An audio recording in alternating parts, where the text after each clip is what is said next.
So let's discuss the Landsraad in Dune Awakening, because it's actually a very, very important feature, especially when it comes to the late game. And it's going to give you and your whole house a massive advantage if you win each week. It is going to be something that requires you to choose one of the houses, either Harkonnen or Atreides. And when your team wins, you are going to be able to get a very big bonus for the following week. And only your house is going to be able to get that. To interact with the Landsraad, you're going to have to obviously pick one of the two sites and do the quest line in order to join the house. You're either going to need to create a guild or join a guild, and once you do, you will be able to contribute towards your team's progress, and when your team wins, you are going to get a massive buff. Now, these buffs are going to be a voting system, so the way it works is when you do end up winning, you are going to get a vote every week, and there are going to be 3 options that it's going to show you, and these options are going to be generated every week. There are going to be options that's going to make all your crafting recipes 25% cheaper. There's going to be other options that might allow you to get full loot when you down enemies, so when you down an enemy, instead of only be able to pick up some of their resources and money, you can take everything, including their armor, weapons, everything. The other options are going to give you access to exclusive vendors, which are going to give you rare and unique items, which you can then buy, which you can only obtain through the Landsraad if your team wins. So it's very important to understand how this feature works, because it's actually going to be a major part of the end game and how these two houses end up clashing against each other and which teams are going to be able to come out on top. So how it basically works is when you press L on your keyboard, it is going to open up the Landsraad term. This is going to be I think it's a 5-day event where every 5 days is going to refresh, and this is going to be in line with the Coriolis Storm, which is going to reset the deep desert every week and load up a slightly different version of it each week. With the Coriolis Storm is going to mark the end of the one week, and this is going to then begin the next. Now, when the week begins, let's take it from the first step. You are going to see these different nodes. They're going to be based on smaller houses. You're going to find representatives of them all across the map, and they're going to be able to tell you what each of these nodes quests are going to be. Now, when you look at these nodes at the beginning of the week, you're going to see most of them are going to be kind of hidden, where they're not going to tell you what you need to do. But if you want to find out early what you need to do to contribute towards these nodes, you can actually go to one of these representatives and you can actually pay them to show you the information early and tell you ahead of time what quests you have to do in order to get a head start and start contributing towards those nodes.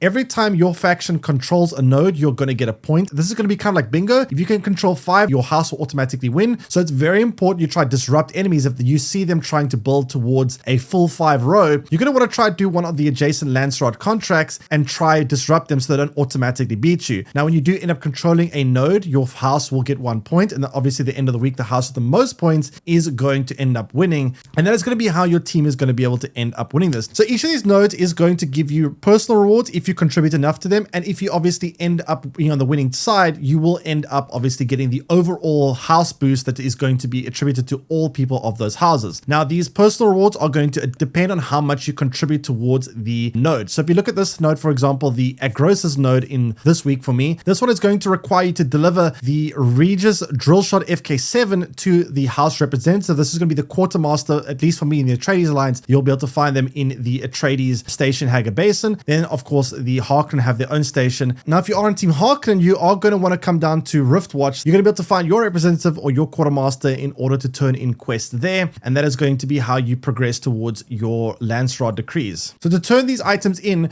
at least for Atreides, you're going to want to go down to the Helios Gate. This is going to be up by the Eastern Shield Wall, and you're going to be able to find the quartermaster. It actually shows on the map the quartermaster icon, and you want to go to him to turn in these contracts. And every time you do end up turning this in, you are going to get a certain amount of score for your team and also your own personal progress. For example, in this one specifically, per delivery of the Regis Drillshot shotgun, you are going to get 1,359 score, and you're going to be able to help contribute towards your team's progress on this node. Now, it's also worth noting, as you can see, there are different levels of personal rewards you can obtain depending how much you contribute towards this. If you have 700, you'll get 25 Diamond Demon Blade parts. If you do end up holding 3,500 score, you'll be able to get 1 Archeronian gauntlets, and so on and so forth. The more of these points you contribute towards individually, the more you will get on your personal rewards, regardless whether or not your team wins or not. Obviously, you do have to win the node itself in order to get this, but if your team wins the node, you will then get these rewards for your contribution. Now, if you don't, of course, then you will not end up getting them. Now, if your team wins overall, you will gain access to a voting system. Depending on how much you and your alliance contributed towards the progress of these nodes, you will get a certain amount of voting power at the end of the week. So when you vote, obviously, if you contribute a lot more, you will be able to get a lot higher sway in the final vote versus a guild that didn't end up contributing a whole lot. So if you want to have more voting power, obviously, you need to work together with your guild in order to achieve more of these rewards. Now, some of these quests are going to be a little bit tricky. Some of them are going to be easier. Some of them are going to be harder. So you're going to want to try pick ones that, of course, are easier to do ideally, but also are going to be in a strategic location where you can potentially set up and be winning 5 in a row, or at least put pressure on the other team to have to block that. Because if you do end up winning 5 in a row, of course, you automatically win. But if the other team ends up winning 5 in a row,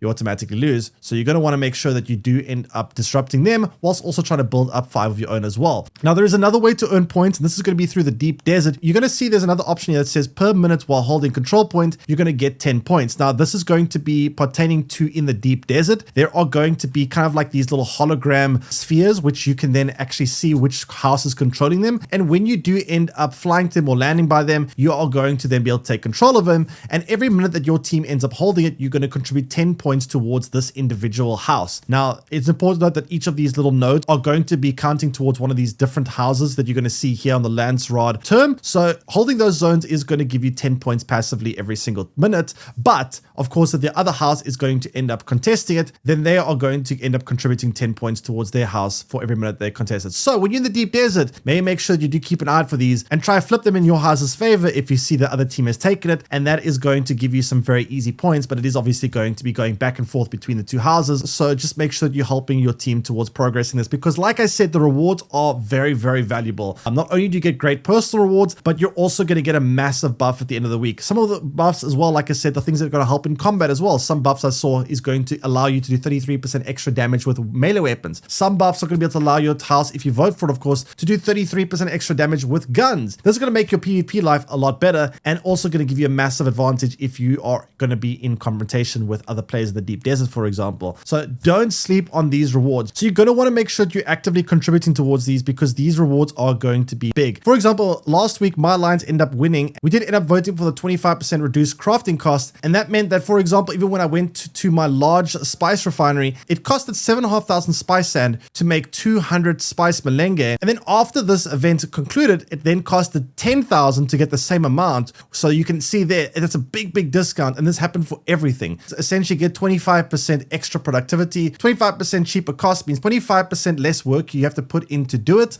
And that is going to be big. And again, every week there's going to be various rewards. Some of these benefits are going to, as mentioned before, be exclusive shop rewards. And you're going to find these exclusive vendors in the various cities. Now, the various cities you're going to be able to access by going onto an ornithopter or by going to a trading post and fast traveling to one of these cities. And once you're in the cities, you're going to want to come down to this location. And this is going to allow you, at least if you are in a tradies and visit Arakeen, you'll be able to find the exclusive vendors here. Now, if you do end up visiting Harker Village, it's kind of the same thing. There will be a zone here. You'll see these little icons that will show you which of these are going to be the Landsraad decree vendors. And if you do end up coming down here, if you are Team Harkonnen, that's where you'll find these exclusive shops if your team did end up winning that week's Landsraad and they end up voting for the unique vendor to appear in the following week. Most of the time, they will tell you that they're unable or unavailable at this time. But when you do end up voting for the decree that gives you access to these shops, you'll be able to go to these shops and find unique blueprints and schematics that is going to allow you to build weapons or tools or devices that are going to have big benefits that you won't be able to find elsewhere. And that is going to be a great way to farm high level gear in the end game. So again, you definitely are going to want to try contribute towards these, because if the other faction is constantly winning,